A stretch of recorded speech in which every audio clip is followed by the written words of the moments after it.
Good morning everybody. पाठीमागच्या व्हिडिओमध्ये आपण अनुमान पाहिलं. अनुमानाचं स्वरूप, अनुमानाची व्याख्या आणि अनुमानाचं महत्त्व ही संकल्पना पाहत असताना पुढची एक नवीन संकल्पना आपण सुरुवात करणार होतो. ती संकल्पना आज आपण पाहतोय, ते म्हणजे अनुमानाचे प्रकार.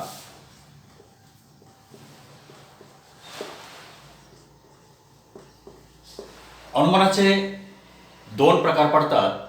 त्याच्यामध्ये पहिला जो प्रकार आहे तो निगमन अनुमान आणि दुसरा जो आहे तो विगमन अनुमान. निगमन आणि विगमन. निगमन यालाच डिडक्शन असं म्हटलं जातं.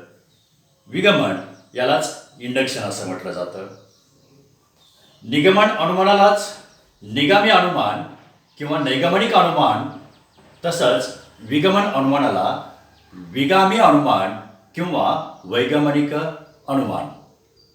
याचाच अर्थ आपलं जो तिसरं सेमिस्टर आहे, या तिसऱ्या सेमिस्टरचं नाव आहे निगमन तर्कशास्त्र, डिडक्टिव्ह लॉजिक, आणि चौथ्या सेमिस्टरचं नाव आहे इंडक्टिव्ह लॉजिक. आणि म्हणून आता आपण मुख्य दोन प्रकारांना सुरुवात करतोय. या दोन प्रकारांमध्ये आज पहिला प्रकार आपण पाहणार आहोत, तो म्हणजे निगमन अनुमान. दोन्हीही शब्दप्रयोग आपल्याला नवीन वाटत असतील, एक निगमन आणि दुसरा विगमन.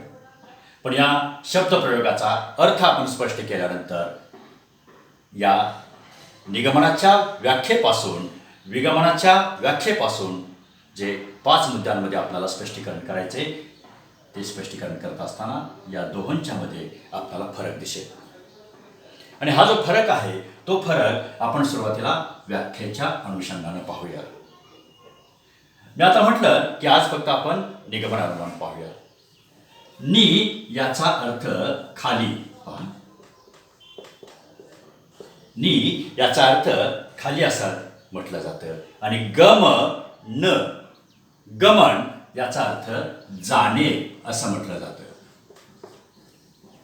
याचाच अर्थ वरती काहीतरी आहे आणि खाली आपण प्रवास करतो आहे, खालच्या दिशेनं आपण जात आहोत.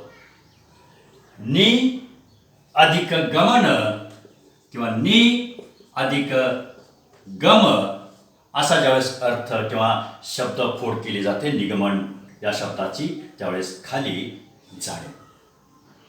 म्हणजेच नि खाली म्हणजे वरती काय आहे, तर दोन शब्दप्रयोग या ठिकाणी मला घ्यायचे. त्याच्यामध्ये पहिला जो आहे तो सामान्य आणि दुसरा जो शब्दप्रयोग आहे तो विशिष्ट.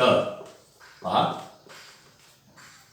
सामान्य आणि विशिष्ट या दोन शब्दातला अर्थ आपल्याला समजला की या दोन अनुमान प्रकारातील फरक आपल्या लक्षात येईल.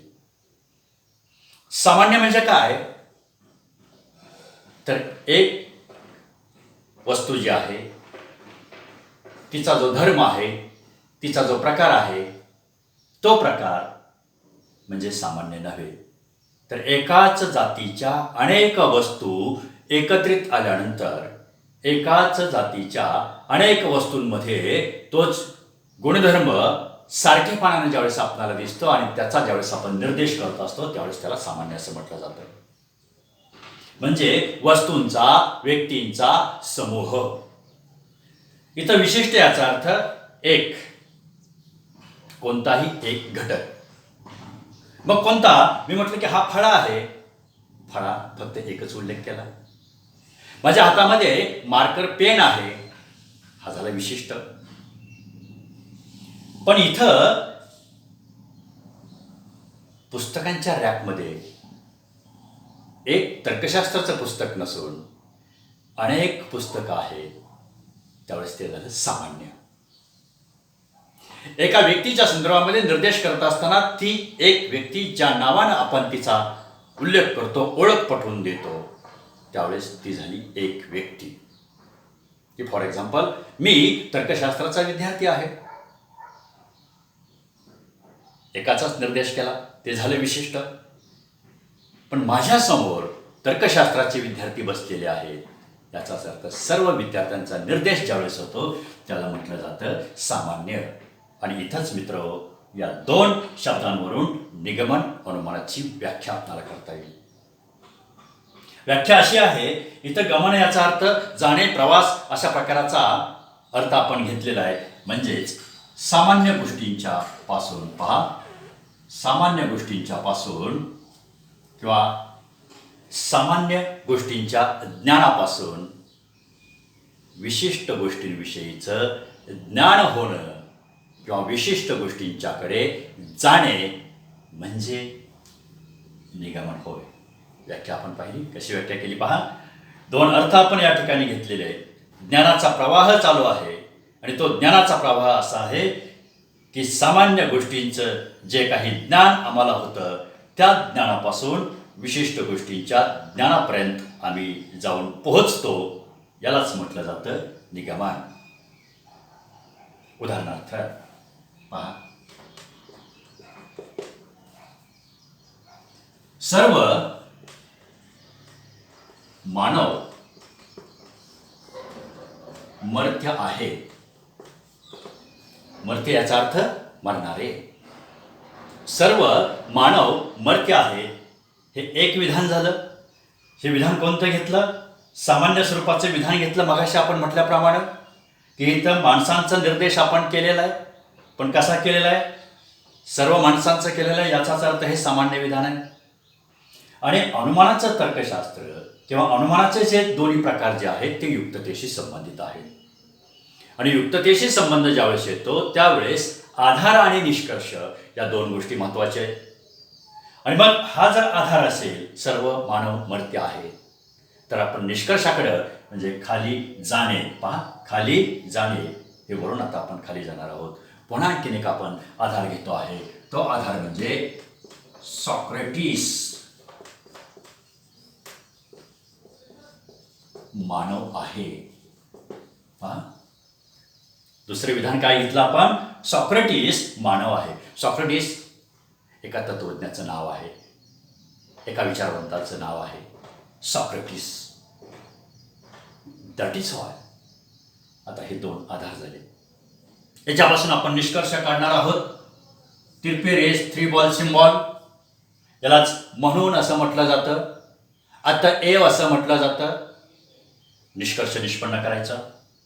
निष्कर्ष निष्पन्न करत असताना तर्कशास्त्रामध्ये जो कॉमन भाग आधार विधानामध्ये आहे मानव, मानव हा वजा होतो. आणि उरलेल्या दोन पदांचा आपण संबंध लावून खाली तिसरं जे विधान घेतो ते निष्कर्ष असतो. तर त्याला निष्कर्ष विधान असं म्हटलं जातं. पाहूयात आपण.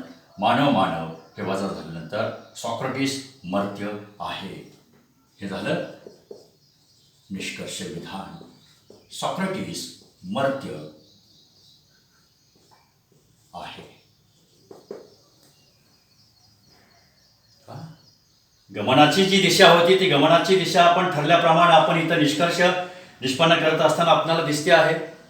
डेफिनेशन्स आपण केली ती अशी की सामान्य गोष्टींच्या ज्ञानापासून विशिष्ट गोष्टींच्याकडे जाणे. पहिलं जे विधान आपण घेतलेलं आहे यालाच आधार असं म्हटलेलं आहे. आधारामध्ये असणारं विधान त्याला आधार विधान असं म्हटलं जातं.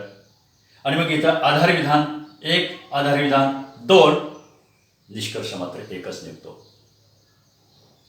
निष्कर्ष कितीही आधार विधानं असली तरी सुद्धा निष्कर्ष विधान म्हणून हे केवळ एक आणि एकच असतं. आणि म्हणून पहा, सॉक्रेटिस मर्त्य आहे हा निष्कर्ष काढत असताना हा जो निष्कर्ष आहे तो निष्कर्ष आपण आपल्या मनानं काढलेला नाही. तो जो निष्कर्ष काढलेला आहे तो निष्कर्ष या दोन आधार विधानांच्या पासून काढलेला आहे. आणि म्हणून दुसऱ्या बाजूने आपल्याला समजता येईल. पहिली व्याख्या पाहिल्यानंतर मुद्दे पहा. पहिली व्याख्या पाहिल्यानंतर सामान्य गोष्टींच्या ज्ञानापासून विशिष्ट गोष्टींच्या ज्ञानाकडे जाणं म्हणजेच निगमन होय. त्याचं उदाहरण आपण पाहिलं की सामान्याकडून विशिष्टाकडे जाणे. थोडक्यात आपण म्हणूया. आता याची सत्यता जी आहे, आधाराची सत्यता किती खरी आहे. आणि म्हणून निगमन अनुमानामध्ये आधाराची सत्यता गृहीत धरली जाते. हा दुसरा मुद्दा. आधाराची सत्यता याचा अर्थ आधार विधान हे खरं आहे का? सर्व मानव मर्त्य आहे. पण मी जन्माला आल्यापासून आजपर्यंत मी पाहतो की सगळी माणसं मरतात, एका वेळेस मरत नाही. कुणी वृद्धापकाळानं मरतं, कुणी अपघातानं मरतं, कुणी आत्महत्या करतं किंवा महामारीसारखे रोग येतात, त्याच्यामध्ये लोक मरतात. आपल्याला असा कोणी व्यक्ती उदाहरण म्हणून सांगता येईल का की सृष्टी निर्माण झाल्यापासून तो माणूस जिवंत आहे? आयुर्मान ठरलेलं आहे माणसांचं. 10-20 वर्षाचा फरक होईल जगामध्ये. पाश्चात्य देशातील लोक आपल्यापेक्षा 5 वर्ष, 10 वर्ष किंवा 20 वर्ष जास्त जगतील, परंतु त्यांना सुद्धा मरण आहे. 150 वर्षाचा, 200 वर्षाचा किंवा 1000 वर्षाचा माणूस आपण पाहिलाय का हो? अजिबात नाही. याचाच अर्थ तोही माणूस जन्माला आलेला मेलेला आहे. आणि म्हणून पहिले विधान आपण हे खरं घेतलेलं आहे, सर्व मानव मर्त्य आहेत. मर्त्य म्हणजे मरणारी आहेत. सॉक्रेटिस मानव आहे. जे सगळीच माणसं जर मारणारी असतील आणि मी जर माणूस असेल तर मी सुद्धा कधीतरी मरणार आहे, हे निश्चित आहे. आधार विधान जर सत्य असेल, पुढचा 3रा मुद्दा, आधार विधान जर सत्य असेल तर निगमन अनुमानामध्ये काढलेला निष्कर्ष हा सत्यच असतो.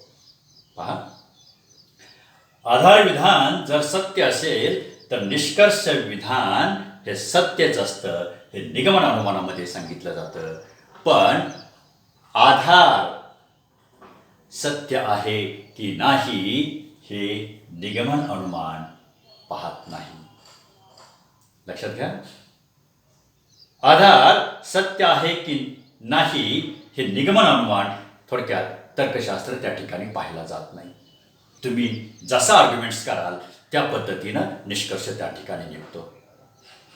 फॉर एक्झाम्पल, मी एक आता दुसरा आर्ग्युमेंट्स तुम्हाला घेतो आणि तो सांगतो कसा आहे तो. म्हणजे आधाराची सत्यता, वस्तुस्थिती काही का असेना तर्कशास्त्र पाहायला जात नाही. पण तुम्ही जो आर्ग्युमेंट्स केलेला असतो त्या आर्ग्युमेंट्सची तर्कशास्त्र बांधील असतं.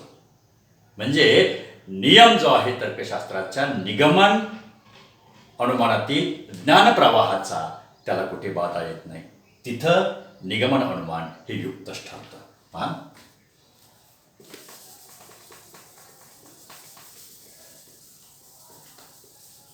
आता म्हटल्याप्रमाणे एक उदाहरण मी घेतो की सर्व माणसे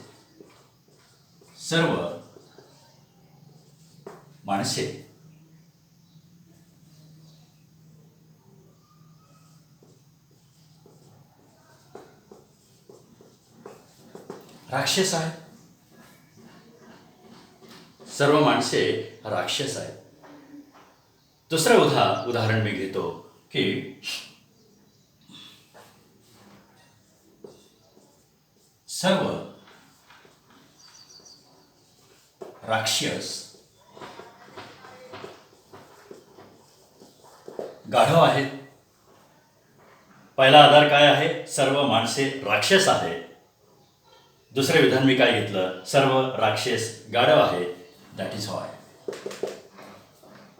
निष्कर्ष निष्पन्न करता येतो. राक्षस हे जे कॉमन पद आहे ते वजा होतं. उरलेल्या पदाचा पहिल्या पदाशी आपण संबंध लावून निष्कर्ष काढतो. निष्कर्ष निघेल. पहा, सर्व गाढव माणसे आहेत. जो निष्कर्ष काढलेला आहे तो निष्कर्ष वस्तुस्थितीला धरून आहे का? मित्र नाही.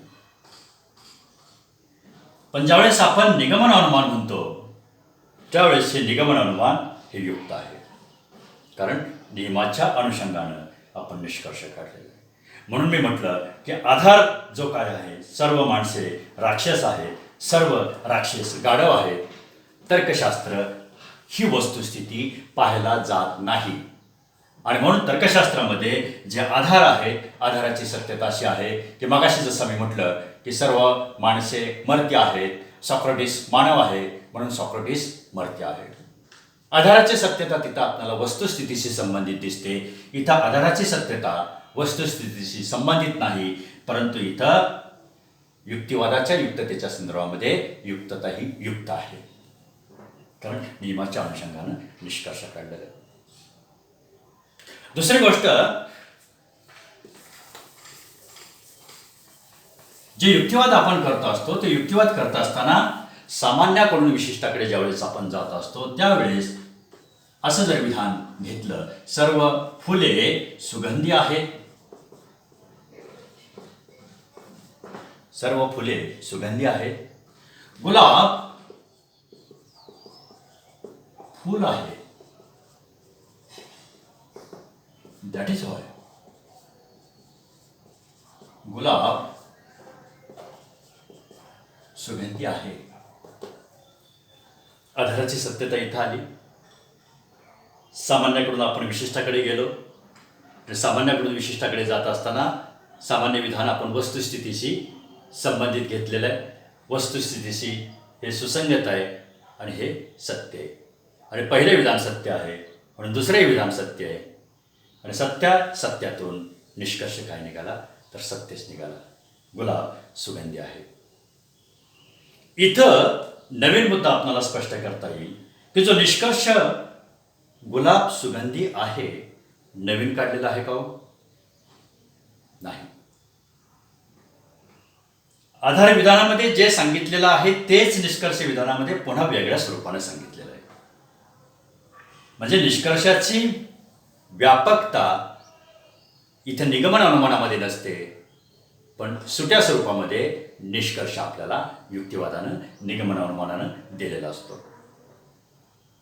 पहा ना, सर्व फुले सुगंधित आहे म्हटल्यानंतर मोगरा सुगंधित आहे, जास्वंदी सुगंधित आहे. निश्चितपणे आपल्यासमोर कोणतं फूल येत नाही, परंतु ज्यावेळेस फुलाचा निर्देश इथं दुसऱ्या आधारविधानामध्ये केला जातो त्यावेळेस आपल्याला पर्टिक्युलर ते निष्कर्ष त्या संदर्भामध्ये विधान आपल्याला करता येतं. ते म्हणजे गुलाब सुगंधी आहे, मोगरा सुगंधी आहे, जास्वंदी सुगंधी आहे, एक्सेट्रा.